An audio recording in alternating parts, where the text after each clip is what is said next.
નમસ્કાર મિત્રો, આજે આપણે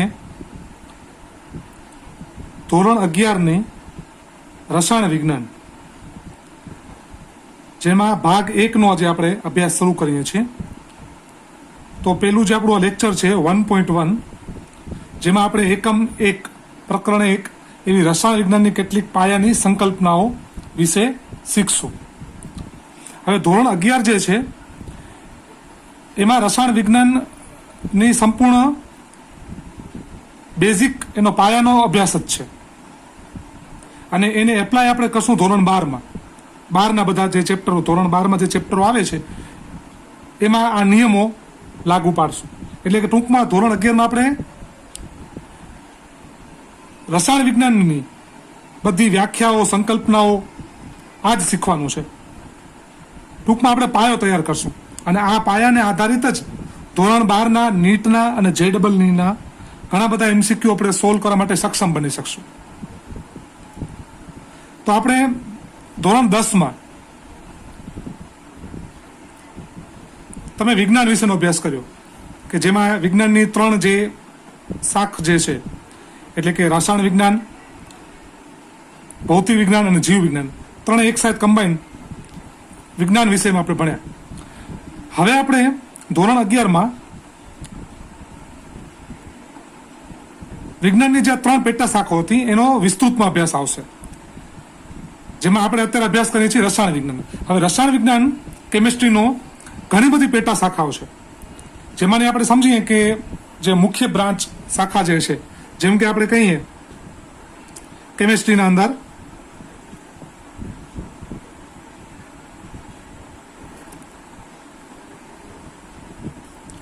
તો એક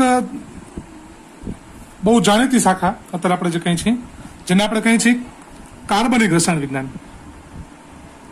આ કાર્બનિક ને આપણે ઓર્ગેનિક કેમિસ્ટ્રી પણ કહેશું.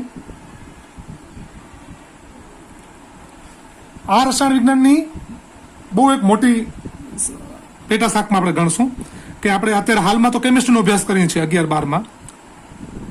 હવે આના ઘણા બધા ચેપ્ટરો છે કાર્બનિક રસાયણ વિજ્ઞાનના,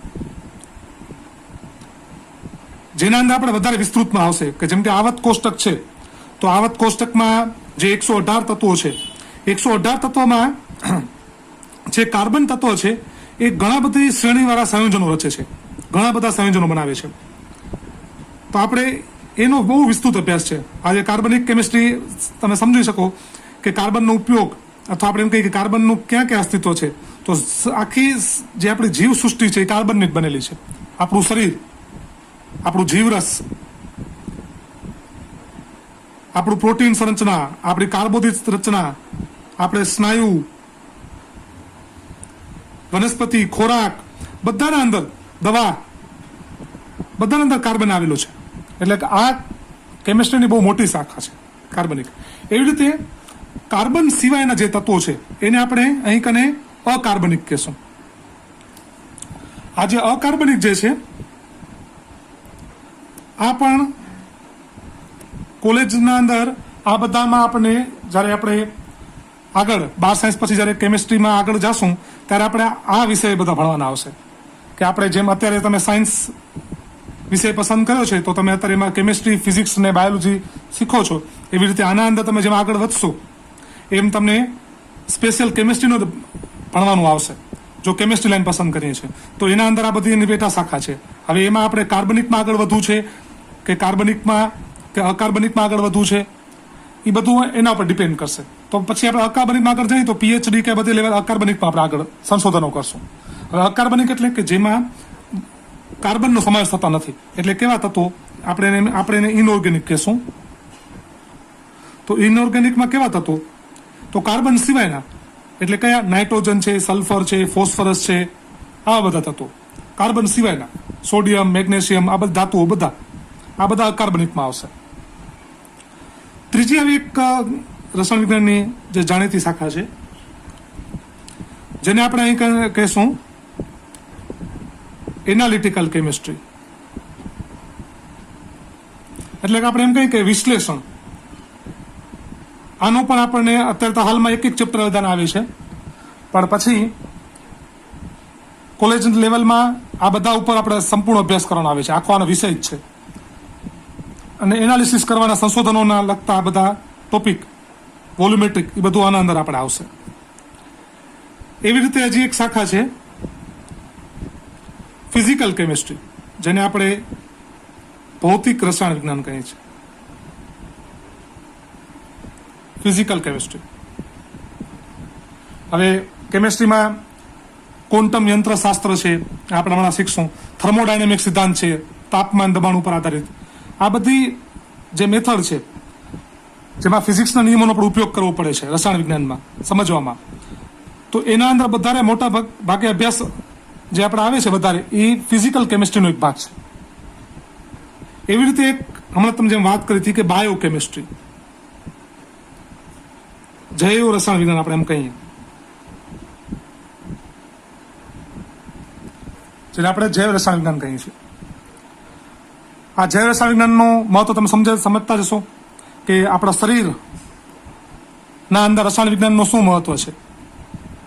એની મદદથી જેનેટિક એન્જિનિયરિંગ, આપણે જે જનીન આપણું બંધારણ છે, જે ખરેખર જેને આપણે જેમ ડીએનએ બનેલું છે, અને ડીએનએ મેન કોણ છે? તો એક રાસાયણિક સમૂહ છે. જેમ કે ડીઓક્સી રિબોન્યુક્લિક એસિડ એક શું છે? રાસાયણિક સમૂહ છે. તો આ રાસાયણિક સમૂહ એ કેના બનેલા છે? તો આવા તત્વોના, આવા સંયોજનોના, આવા અણુઓના બનેલા છે. અને જેની મદદથી આપણે એવા સારી એવી દવા બનાવી શકીએ છીએ, સારી એવી જેનેટિક જનીનોના અંદર ડિઝાઇન કે એના સંરચનામાં ફેરફાર કરીને આપણે રોગ પ્રતિકાર ક્ષમતા વધારી શકીએ છીએ. તો આ બધું આગળનું જે ફાર્માસ્યુટિકલ વિભાગ છે આખું દવાનું લગતું, એ બધું આના અંદર આવે છે, કે જેમાં અકાર્બનિક અને કાર્બનિકની પણ મદદ લેવાય છે દવાના સંશોધનમાં. તો આ બધી તો ખાલી મેં તમને 5 આવી ખાલી જાણીતી આવી શાખાની વાત કરી. આવી આના સિવાય ઘણી બધી છે. ભૂસ્તર રસાયણ વિજ્ઞાન છે. તો એવી રીતે ઘણા બધા રસાયણ વિજ્ઞાનની પેટા શાખાઓનો અભ્યાસ આવે છે, જેનો આપણે આગળ વિસ્તૃતમાં અભ્યાસ કરીશું. તો હવે આપણે જે આપણું મેઇન ચેપ્ટર જે છે કે રસાયણ વિજ્ઞાનની કેટલીક પાયાની સંકલ્પનાઓ, આ મેઇન શીખવાના છે. તો આ ચેપ્ટરમાં પ્રકરણમાં આપણે ઘણી બધી એવી સંકલ્પનાઓ, વ્યાખ્યાઓ સમજશું, એવા એકમો શીખશું કે રસાયણ વિજ્ઞાનને સમજવું હશે તો એને, કારણ કે રસાયણ વિજ્ઞાનના ઘણા તત્વો, પરમાણુ અને અણુઓનું બનેલું છે, આવા સંયોજન બનેલું છે. અને આ કણોની સંખ્યા બહુ અતિશય નાની હોય છે, જેને આપણે નરી આંખે જોઈ શકતા પણ નથી. તો એને કેવી રીતે માપવું? 1 ગ્રામમાં કેટલા કણો આવે છે? કાર્બન ડાયોક્સાઇડના કેટલા પરમાણુ અણુઓ આવે છે? H2O પાણીના કેટલા અણુઓ આવે છે? 18 ગ્રામમાં કેટલા અણુઓ આવે છે? 20 ગ્રામમાં કેટલા અણુઓ આવે છે? તો એના માટે આના અલગ જ, તો એના માટે આપણે એક અલગ જ પેરામીટરનો ઉપયોગ કરવો પડશે. તો એના માટે આપણે ઘણા એકમો તૈયાર કરવા પડશે, ઘણા એકમો સમજવા પડશે, ઘણી વ્યાખ્યાઓ શીખવાની છે. તો આ બધું આપણે આ રસાયણ વિજ્ઞાનની પાયાની સંકલ્પનામાં શીખવાના છે. તો આપણે હવે આગળ જોઈએ. તો પહેલા આપણે પ્રસ્તાવના જોઈએ કે રસાયણ વિજ્ઞાન શેના સાથે સંકળાયેલું છે, તે શેનું વિજ્ઞાન છે અને કયા પ્રશ્નોના એ ઉત્તર આપે છે. તો રસાયણ વિજ્ઞાન જે છે એ દ્રવ્યના સંગઠન, પૃથ્વી કે આપણો જે પૃથ્વીનું જે દ્રવ્યમાન છે, ઉદાહરણ તરીકે લઈએ તો એમાં ઘણા બધા, પૃથ્વીના દ્રવ્યમાનમાં ઘણા બધા તત્વો, જેમ કે લોખંડ, સિલિકોન, એલ્યુમિનિયમ, પાણી, ઓક્સિજન, આવા ઘણા તત્વોનું પૃથ્વીનું દ્રવ્યમાન બનેલું છે. તો આવી રીતે ગમે તે પદાર્થ તમે લેશો, એમાં રહેલું જે દ્રવ્ય છે એ દ્રવ્ય કોઈને કોઈ તત્વનું બનેલું હશે. એ તત્વના પરમાણુઓ ભેગા થઈ અણુઓ રચશે અને એ જથ્થો બનાવશે. ટૂંકમાં એક સંગઠન થશે અને જુદા જુદા પ્રકારના પદાર્થો રચશે. તો એવા દ્રવ્યના સંગઠનનું તેનું બંધારણ એનું બંધારણ જુદું જુદું હશે. દરેક પદાર્થોનું બંધારણ અલગ અલગ હશે અને એના કારણે એના ગુણધર્મો પણ જુદા જુદા હશે, એક સમાન નહીં હોય. તો આ બધા સાથે રસાયણ વિજ્ઞાન સંકળાયેલું છે. રસાયણ વિજ્ઞાન તે પરમાણુ અને અણુનું વિજ્ઞાન છે અને તે નીચેના પ્રશ્નોનો ઉત્તર આપી શકે છે. જેમ કે સ્પીસીસ કેને કહેશું કે કોઈ એક અણુ જેમ કે H2O અથવા CO2 આવા કોઈ પણ સ્પીસીસ કે જેમાં આવા બધા એક H2O છે તો જેમાં તેની અંદર 2 હાઇડ્રોજન અને એક ઓક્સિજનનો બનેલો છે એનો સ્પીસીસ. એવી રીતે CO2 છે એ કાર્બન ઘટક કણુ ને બે ઓક્સિજનના ઘટક કણોનો બનેલો છે. તો આપણે વાત કરી શકીએ છીએ કે શું આવા અણુઓને આપણે જોઈ શકીએ ખરા? શું એનું વજન કરી શકીએ? આ બધા પ્રશ્નો છે. આ બધાનો ઉત્તર આપણે રસાયણ વિજ્ઞાનમાંથી મળશે કે શું આટલા જે અણુને આપણે જોઈ શકતા નથી એનું વજન કેટલું ઓછું હશે. અને 1 ગ્રામ જેટલો પણ આપણે એનો જથ્થો લઈએ તો એમાં સ્પીસીસના અણુઓના કેટલા પરમાણુઓ તો અણુઓ આવી જતા હશે. બીજું, નિશ્ચિત જથ્થાના દ્રવ્યમાં તમે કોઈ જથ્થો લ્યો છો, કાર્બન છે જેમ કે, તો હું 12 ગ્રામ કાર્બન લઉં છું અથવા પાણી છે 18 ગ્રામ લઉં છું, તો એના અંદર અણુઓ કે પરમાણુની સંખ્યા આપણે શું ગણી શકીએ કે હું 12 ગ્રામ કાર્બન લઉં તો એમાં કાર્બન પરમાણુ કેટલા હશે? 1 કરોડ, 100 કરોડ, કેટલા હશે? શું આપણે એ ચોક્કસ સંખ્યામાં ગણી શકીએ? કણો, પરમાણુ કે અણુની સંખ્યા અને દળ વચ્ચેનો જથ્થાત્મક સંબંધ મેળવી શકાય? એટલે કે આપણને કહે છે કે શું દળ સાથે આ સંખ્યાનો કોઈ સંબંધ છે કે આપણે એમ કહીએ કે ભાઈ મેં 12 ગ્રામ કાર્બન લીધું છે તો એમાં આટલા જ કણો હોય, 24 ગ્રામ કાર્બન લઉં તો એમાં આટલા જ કણો હોય, 18 ગ્રામ પાણી લઉં તો એમાં આટલા જ કણો હોય. તો આવો કોઈ સંબંધ બની શકે જેથી આપણી ગણતરી સરળ થઈ શકે? તો આ બધાનો અભ્યાસ માટે આપણને એક ચોક્કસ એકમની જરૂર પડશે. તો આપણે પહેલાં એકમ તૈયાર કરવા પડશે અને એ બધું જ આપણે આ ચેપ્ટરમાં શીખીશું.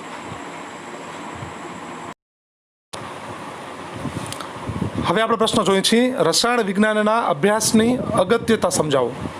તો હમણાં આપણે રસાયણ વિજ્ઞાનની પેટા શાખાઓ જોઈ, એ પ્રમાણેનો અભ્યાસ ઘણો વિસ્તૃત છે, પણ આપણે અહીં ટૂંકમાં જોઈએ કે રસાયણ વિજ્ઞાનનું મહત્ત્વ ક્યાં ક્યાં સમજવાનું આવશે. તો જેમ કે એક છે મગજની કાર્ય પદ્ધતિ. તો આપણું મગજમાં રહેલી ઘણી બધી પિટ્યુટરી, થેલેમસ આવી જે ગ્રંથિઓ છે એ જે અંતઃસ્ત્રાવો બનાવે છે જે રુધિરમાં જાય છે અને શરીરના બીજા અંગોને એ સક્રિય કરે છે. તો આ જે અંતઃસ્ત્રાવો જે છે એ એક જાતના રસાયણો, કેમિકલ, એનું જે બંધારણ છે એ આવા કોઈ રસાયણોના અણુઓનું, પરમાણુઓનું બનેલું છે અને જે આપણા શરીરને સક્રિય કરે છે. તો આ રીતે મગજની કાર્ય પદ્ધતિ, એ રીતે કમ્પ્યુટરનું ચલાવવું, પ્રચાલન, કે આપણે જે જોઈએ છીએ એ પ્રમાણે આપણે મગજને તરાહો,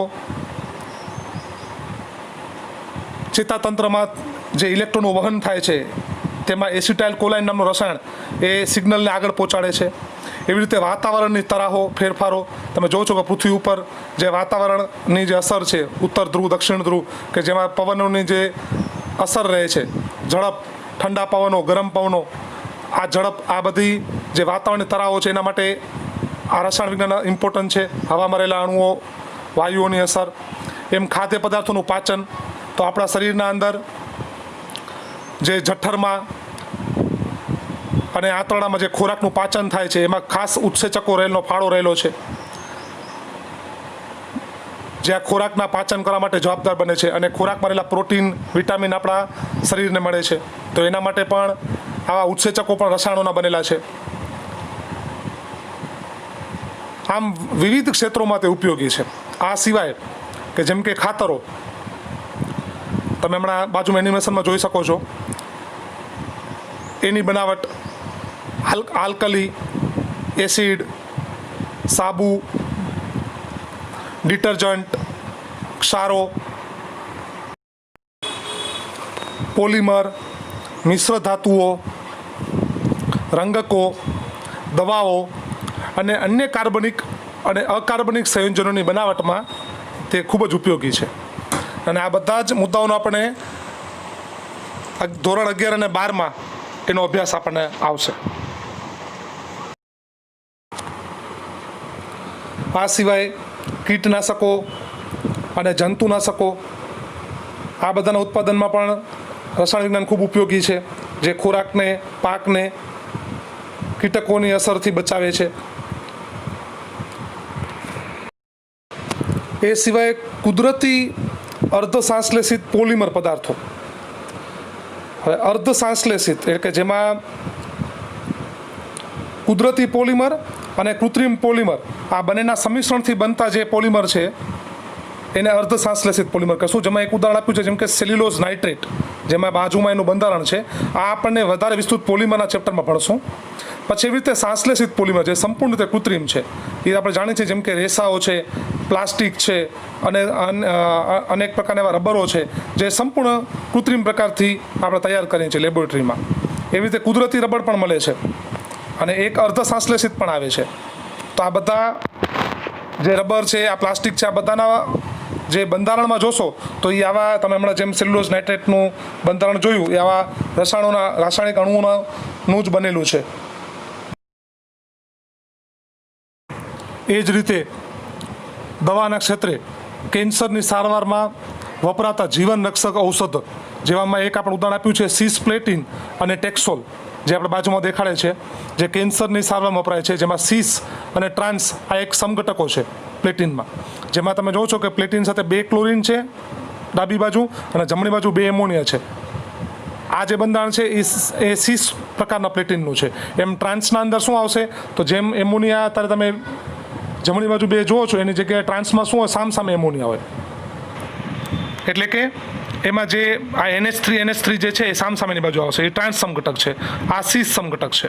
તો આ આપણે આ જ રીતે ટેક્સોલ પણ એવું જ એક રસાયણ છે કે જે કેન્સરની સારવારમાં વપરાય છે.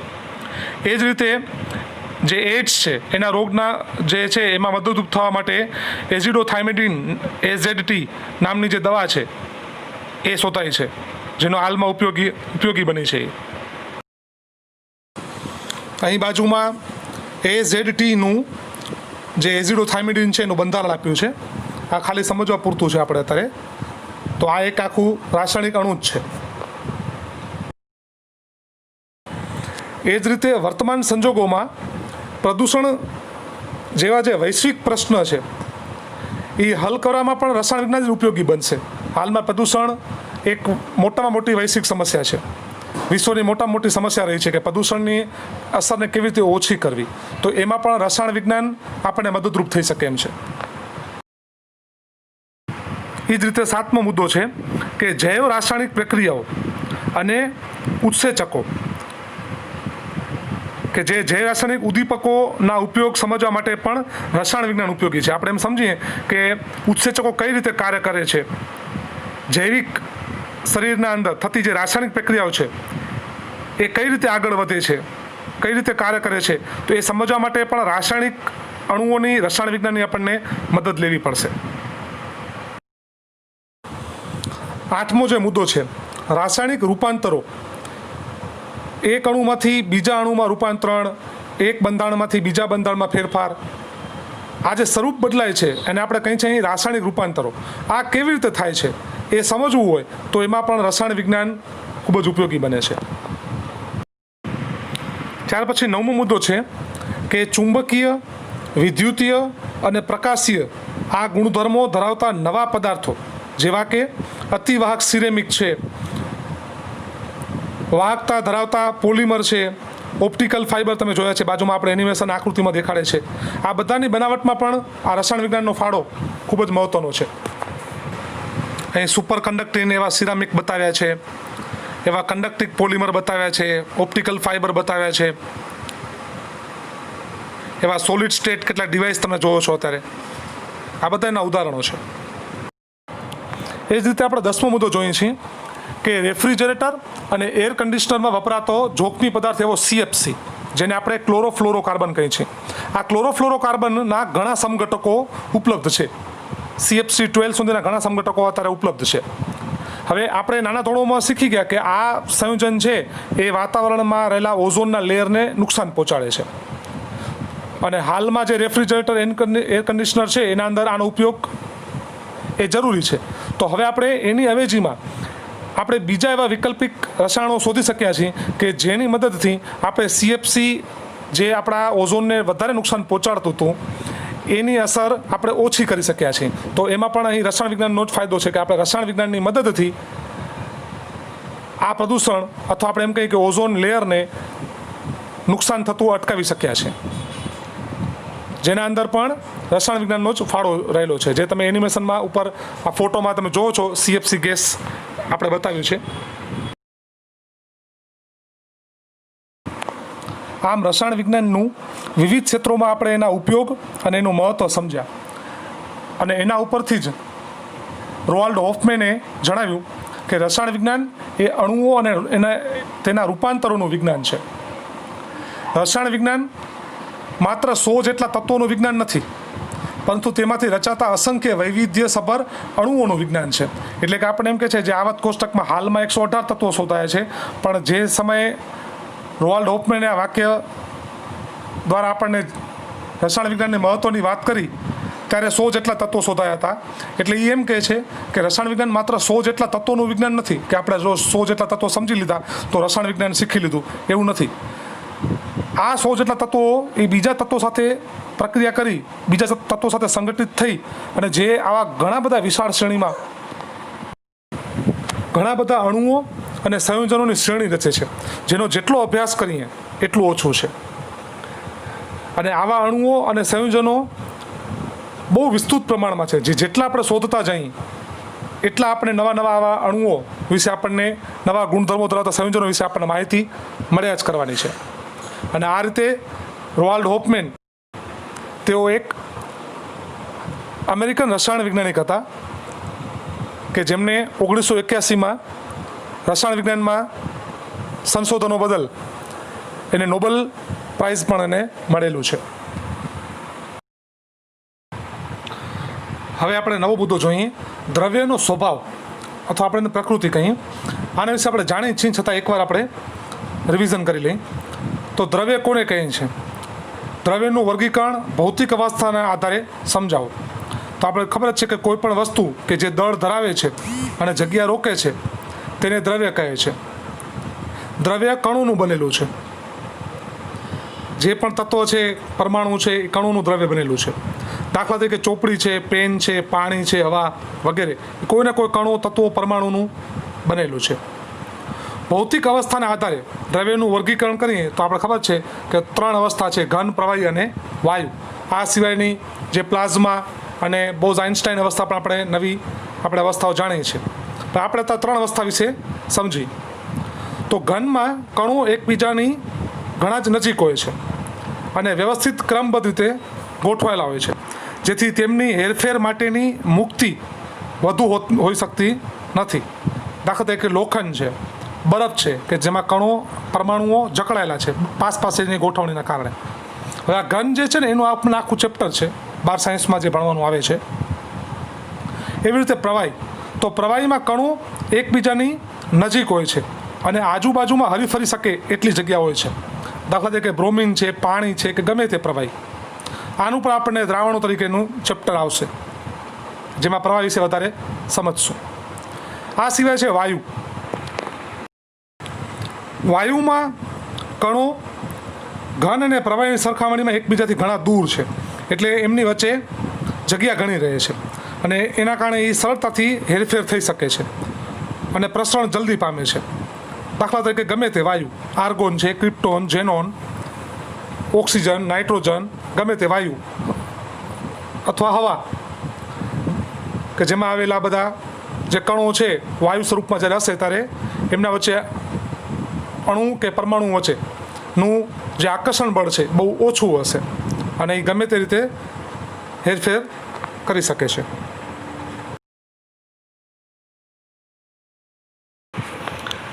ત્યાર પછી આપણે જોઈએ છીએ કે દ્રવ્યની જુદી જુદી અવસ્થાઓની લાક્ષણિકતાઓ લખી અને તેના પર તાપમાનની અસર જણાવો. આપણે જાણીએ છીએ કે તાપમાનની અસર કઈ રીતે ઘનમાંથી પ્રવાહી અને પ્રવાહીમાંથી વાયુ તરફ અસર કરે છે. તો આપણે લાક્ષણિકતામાં જોઈએ તો ઘનને ચોક્કસ કદ અને ચોક્કસ આકાર હોય છે. પ્રવાહીને ચોક્કસ કદ હોય છે પણ ચોક્કસ આકાર હોતો નથી. તેમનો આકાર તેઓને જે પાત્રમાં ભરવામાં આવે છે તે પાત્ર મુજબ હોય છે. એવી રીતે વાયુઓને ચોક્કસ કદ અને આકાર બંને હોતા નથી. તેઓને જે પાત્રમાં ભરવામાં આવે છે તેમાં બધે જ એ ફેલાઈ જાય છે અને આખા પાત્રને ભરી દે છે. આ આપણે જાણીએ છીએ. હવે એ જ રીતે ઘનને આપણે ખબર છે ગરમ કરીએ, તાપમાન વધારશું તો તે પ્રવાહીમાં, અને પ્રવાહીને વધારે ગરમ કરશું તો તે વાયુ અથવા બાષ્પમાં ફેરવાય છે. આનાથી ઉલટો ક્રમ કે જેમાં વાયુને ગરમી આપણે શોષી લઈએ તો વાયુને ઠંડો કરતાં એ પાછું પ્રવાહી બનશે, અને પ્રવાહીને હજી વધુ ઠંડો કરતાં એના કણો વચ્ચેની ઉર્જા ઓછી થતાં એ કણો વચ્ચે અંતર ઘટશે અને નજીક નજીક આવીને ગોઠવાશે, અને તેના વચ્ચે આકર્ષણ બળ વધુ મજબૂત બનશે અને એ છેલ્લે ઘનમાં ફેરવાશે. હવે આપણે જોઈએ છીએ કે સ્થૂળદર્શીય અથવા જથ્થામય સ્તરે દ્રવ્યનું વર્ગીકરણ. તો દ્રવ્ય આપણે મુખ્ય દ્રવ્યની 3 અવસ્થાઓ મેન જોઈ. હવે એમાં આપણે એના મિશ્રણ અવસ્થા જોશું કે એના જેમ કે 2 પ્રકાર છે. એક તો મિશ્રણ, દ્રવ્યમાં મિશ્ર સ્વરૂપ, અને એક દ્રવ્યમાં શુદ્ધ સ્વરૂપ. હવે મિશ્ર સ્વરૂપમાં 2 પ્રકાર છે કે એક સમાંગ પ્રકારના પણ મિશ્રણ આવે અને વિસમાંગ પ્રકારનું પણ મિશ્રણ આવે. એ જ રીતે જે શુદ્ધ પદાર્થો છે એમાં એના પણ 2 પ્રકાર છે કે એક શુદ્ધ તત્વવાળું દ્રવ્ય અને એક શુદ્ધ સંયોજનવાળું દ્રવ્ય. જેમ કે શુદ્ધ પાણી છે તો એમાં H2O ના જ અણુઓ છે, તો એવું સંયોજન, અથવા મિથેન કાં ઇથેન ગમે તે અણુઓ. પેટ્રોલ છે તો એમાં પેટ્રોલના જ અણુઓ, પેન્ટેન છે તો પેન્ટેનના જ અણુઓ શુદ્ધ, જેના અંદર બીજી કોઈ અશુદ્ધિ ન હોય. એવી રીતે કોઈ તત્વ, ઓક્સિજન છે હવામાં, જો ઓક્સિજન અત્યારે આપણે જાણીએ છીએ કે ભાઈ 21% ઓક્સિજન છે, પણ તેમાં અશુદ્ધિ કોની છે? નાઇટ્રોજનની. એવી રીતે શુદ્ધ 100% ઓક્સિજન હોય તો એને ઓક્સિજનનું દ્રવ્ય કહેશું, શુદ્ધ દ્રવ્ય સ્વરૂપ. તો અહીંયા કને આપણે એના જે સ્થૂળદર્શીય અથવા જથ્થામય સ્તરે જે દ્રવ્ય છે એનું આપણે અહીં કને વર્ગીકરણ કર્યું, અને જે આપણને એલિમેન્ટ જે તત્વો છે, શુદ્ધ તત્વો બતાવે છે, જેમ સોડિયમ છે, કોપર છે, સિલ્વર છે, હાઇડ્રોજન છે, ઓક્સિજન છે, આવા ગમે તે શુદ્ધ તત્વોની હાજરીને આપણે શુદ્ધ તત્વોનું દ્રવ્ય કહેશું.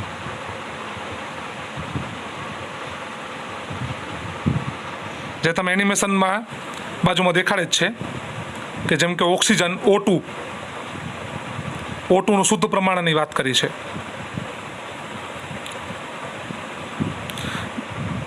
એવી રીતે જે સંયોજનોની મેં હમણાં વાત કરી કે કમ્પાઉન્ડ જેને આપણે કહીએ છીએ કે જે અલગ અલગ તત્વોના મિશ્રણથી બનેલું હશે સંયોજન, પણ એના અંદર બીજે કોઈ અશુદ્ધિ ન હોવી જોઈએ. જેમ કે એમોનિયા, નાઇટ્રોજન અને હાઇડ્રોજનનું બનેલું એમોનિયા છે તો એમાં એમોનિયાના જ અણુઓ હોય. એવી રીતે હાઇડ્રોજન અને ઓક્સિજનનું બનેલું પાણી H2O, તો એમાં H2Oની 100% એની હાજરી છે, પણ એ શુદ્ધ સ્વરૂપ છે. એમાં બીજા કોઈ તત્વોની, બીજા કોઈ પાણી સાથે બીજા કોઈ સંયોજનોની હાજરી હોય તો એ શુદ્ધ પદાર્થ કહેવાય નહીં.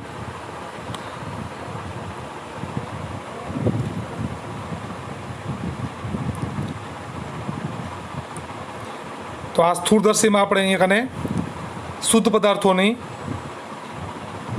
વાત કરી છે.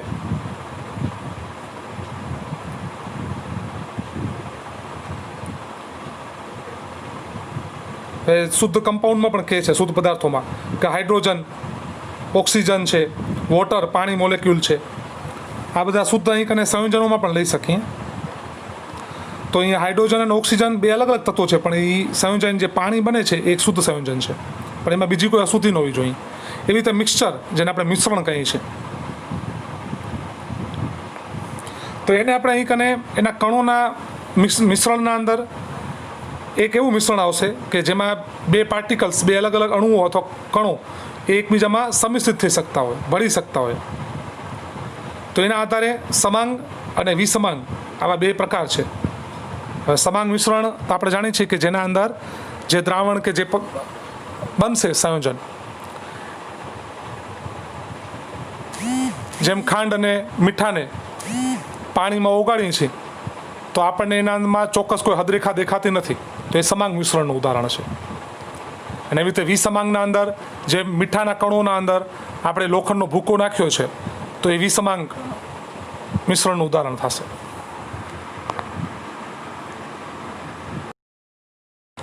એટલે કે ટૂંકમાં સમાંગ મિશ્રણને આપણે અલગ નહીં કરી શકીએ ફિલ્ટર પેપર દ્વારા કે ગાળીને. એવી રીતે વિસમાંગને અલગ કરી શકશું. જેમ તમે બતાવ્યું છે કે લોખંડના ભૂકાને મીઠાના કણો ભેગું મિશ્ર કરી અને જો ચુંબક રાખીએ તો લોખંડના કણો ચુંબક વડે આકર્ષાય અને અલગ થઈ શકશે. તો આ રીતે આપણે અલગીકરણ સરળતાથી વિસમાંગ મિશ્રણનું કરી શકશું. તો હવે સમાંગ મિશ્રણ અને વિસમાંગ મિશ્રણનો આપણે તફાવત જોઈ લઈએ. તો સમાંગ મિશ્રણ અને વિસમાંગ મિશ્રણમાં શું ફરક છે? તો સમાંગ મિશ્રણમાં ઘટકો એકબીજા સાથે સંપૂર્ણ રીતે એ મિશ્ર થાય છે. આ સમાંગ મિશ્રણની ઓળખ છે. જ્યારે વિસમાંગ મિશ્રણમાં ઘટકો એકબીજા સાથે સંપૂર્ણ રીતે મિશ્ર થઈ શકતા નથી. સમાંગ મિશ્રણમાં તેમની સંરચના સંગઠન બધે જ એક સમાન હશે. એટલે આપણે ખબર નહીં પડે, ઓળખી નહીં શકીએ કે આ બાજુ રહેલો પદાર્થ એ અલગ છે અને આ એક બાજુ રહેલો પદાર્થ અલગ છે. જ્યારે વિસમાંગમાં એમની સંરચના સંગઠન બધે જ એક સમાન હોતી નથી. એટલે આપણે એક ચોક્કસ એમાં હદરેખા દેખાશે. ત્રીજું, તેઓ એકરૂપ મિશ્રણ બનાવે છે, તેથી તેમને નિશ્ચિત હદરેખાથી આપણે અલગ કરી શકતા નથી. જ્યારે વિસમાંગમાં તેઓ એકરૂપ મિશ્રણ બનાવતા નથી, તેથી તેમને આપણે એક નિશ્ચિત હદરેખાથી અલગ કરી શકાય છે. સમાંગ મિશ્રણમાં સૂક્ષ્મદર્શક યંત્ર વડે એઓને આપણે અલગ અલગ જોઈ શકતા નથી. એકબીજામાં સંપૂર્ણ રીતે ભળી ગયા હોય છે. જ્યારે વિસમાંગમાં સૂક્ષ્મદર્શક યંત્ર વડે તેઓને અલગ અલગ જોઈ શકાય છે, કારણ કે તેઓ એકબીજા સાથે મિશ્ર થઈ શકતા નથી અને કણો છૂટા રહે છે. એના વચ્ચેનું બંધ છે એમાં નબળું રહે છે. પાંચમું, સમાંગના અંદર ખાંડ અને જેમ કે પાણીનું જે મિશ્રણ છે એ સમાંગનું મિશ્રણનું ઉદાહરણ છે. ખાંડ અને પાણીનું જે દ્રાવણ છે જેમાં આપણે ખાંડના પાણીમાં ઓગાળી નાખીએ છીએ તો આપણને એના કણો એક સ્વરૂપ મિશ્રણ મળે છે અને આપણે જોઈ શકતા નથી.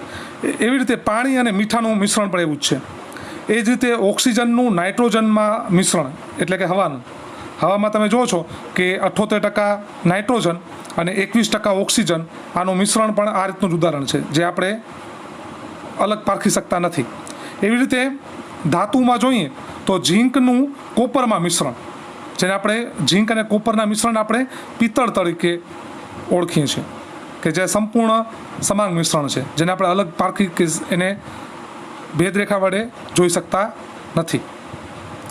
એવી રીતે વિસમાંગના ઉદાહરણમાં NaCl અને Fe નું મિશ્રણ એટલે કે મીઠાના કણોમાં લોખંડનો ભૂકો, જે હમણાં તમે આગળ આ બાજુની આકૃતિમાં તમે જોઈ શકો છો અને આગળ પણ એક એનિમેશનમાં જોયું કે મીઠાના કણો અને લોખંડના ભૂકો આ બંને અલગ અલગ સ્વરૂપ બને છે. જેમાં NaClના જે કણો છે એ તટસ્થ છે, જ્યારે Feના કણો ધ્રુવીય જે છે, આના કારણે અલગ રહે છે. એવી રીતે NaCl અને ખાંડનું મિશ્રણ આ પણ જ્યારે પાણીમાં નથી નાખતા, બે ઘન સ્વરૂપની વાત કરી છે. આ બંને ઘન સ્વરૂપ એકબીજામાં મિશ્ર થઈ શકતા નથી અને આપણે અલગ કરી શકીએ છીએ. તો આ રીતે સમાંગ વિસમાંગ મિશ્રણના ઉદાહરણો છે. આ સિવાય મિશ્રણના ઘટકો જે છે એને અલગ કરવા માટેની ઘણી એવી ભૌતિક પદ્ધતિઓ છે. એમાં આપણે વીણવું એ આપણે જાણીએ છીએ. વિસમાંગ મિશ્રણમાં જ્યારે આવા અમુક ઘટકોને અલગીકરણ કરવું છે તો એ જ રીતે ગારણ, પછી સ્ફટિકીકરણ, જેમાં સ્ફટિક બનાવવા, જેમાં આપણે દૂધના અંદર આપણે જોઈએ તો દૂધના અંદર દ્રાવ્ય ચરબી ઓગળેલી છે જે આપણને દેખાતી નથી, સમાંગ મિશ્રણનું ઉદાહરણ છે. પણ આપણે જ્યારે એને ગરમ કરીએ છીએ અને પછી ઠંડુ પાણી છે ત્યારે એમાં ઓગળેલી જે ચરબી છે એ ફેટ સ્વરૂપે, ક્રીમ મલાઈ સ્વરૂપે બહાર આવે છે અને સ્ફટિક સ્વરૂપે આપણે એને અલગ કર્યું છે. આ રીતે એમાં દ્રાવ્ય ચરબીને અલગ કરી શક્યા છીએ એ સ્ફટિકીકરણ પદ્ધતિથી. એવી જ રીતે નિસ્યંદન પદ્ધતિ, જ્યારે કોઈ બે પ્રવાહી મિશ્ર થઈ ગયા છે ત્યારે આપણે એને ઉત્કલન બિંદુના આધારે પણ, એના તફાવતના આધારે પણ આપણે અલગ કરી શકીએ છીએ. આવી ઘણી બધી પદ્ધતિઓ છે જે સમાંગ વિસમાંગ મિશ્રણને અલગ કરવા માટે. જેમ કે મીઠાનું પાણી, હવે એમાં આપણે જાણીએ છીએ કે મીઠું પાણીમાં ઓગળી જાય તો એને ગાળીને અલગ નથી કરી શકાતું, કારણ કે ગારણ પેપરના છિદ્રોમાંથી આ મીઠાના કણો એમાં મીઠું પાણીમાં ઓગળવાથી એમાં Na+ અને Cl- આયનો સ્વરૂપે પાણી ભેગું એ ગારણ પેપરના છિદ્રોમાંથી પસાર થઈ જાય છે, એટલે એને ગારણ દ્વારા અલગ કરી શકાતું નથી. પણ આપણે એને ઉત્કલન બિંદુના તફાવતને આધારે આપણે નિસ્યંદન કરી અને અલગ કરી શકીએ છીએ, જેમાં પાણીનું ઉત્કલન બિંદુ અને મીઠાના ઉત્કલન બિંદુ વચ્ચે મોટો તફાવત છે. તો આપણે બેના તફાવતના આધારે ગરમ કરી અને ગરમ કરશું એટલે સૌપ્રથમ પાણી ઉડી જશે અને મીઠાનો ભાગ નીચે રહી જશે. જે દરિયામાં આપણે મીઠું જે બનાવીએ છીએ એ નિસ્યંદન પદ્ધતિ જ છે એક જાતની. હવે પછીના મુદ્દાનો અભ્યાસ આપણે નેક્સ્ટ વિડીયોમાં શીખીશું. ધન્યવાદ.